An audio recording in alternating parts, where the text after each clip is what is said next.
Hello everyone, সবাইকে আমার আরেকটু ভিডিওতে অনেক অনেক স্বাগত। আশা করি ভিডিওর ক্যাপশন দেখে বুঝেই গেছেন আজ ভিডিওতে কি দেখাতে চলেছি।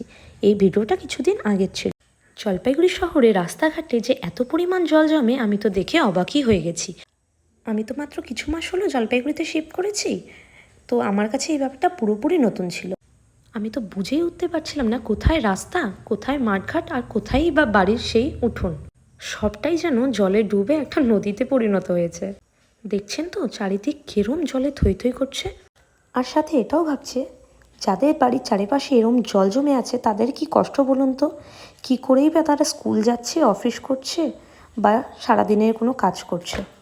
আর মনে মনে ভাবছি আমার বাড়ির চারিপাশে জল যদি জমতো এরম, আমি কিভাবে সারা দিন কাটাতাম কে জানে।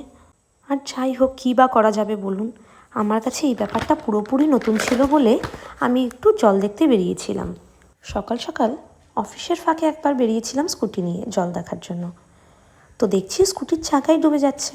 যখন অফিস থেকে বাড়ি ফিরছি তো তখন ভাবলাম যে এখন একবার দেখতে যাওয়া যায়। তো তখন গাড়ি নিয়ে গিয়েছিলাম জল দেখতে। দেখছেন জলের কী পরিমাণ স্রোত। রাস্তায় বেরিয়েছি নাকি নদীতে চলছি ঠিক বুঝেই উঠতে পারছি না। কিছুদিন বৃষ্টিতে এত পরিমাণ ভুগেছি, তখন আর ভালো লাগছিল না বৃষ্টি, কিন্তু এখন যে রোদের তেজ মনে হচ্ছে যেন বৃষ্টিটাই ভালো ছিল। কি আর করা যাবে বলুন, মানুষ কোনো কিছুতেই খুশি না, সে রোদই হোক আর বৃষ্টি হোক, ঠান্ডাই হোক বা গরমই হোক। দেখছেন তো কাকিমার পা কতটা ডুবে গিয়েছে জলের মধ্যে। ভিডিওটা কেমন লাগলো আমাকে অবশ্যই জানাবেন। আর ভিডিওটি দেখার জন্য অনেক অনেক ধন্যবাদ। দেখা হচ্ছে পরের একটি ভিডিওতে।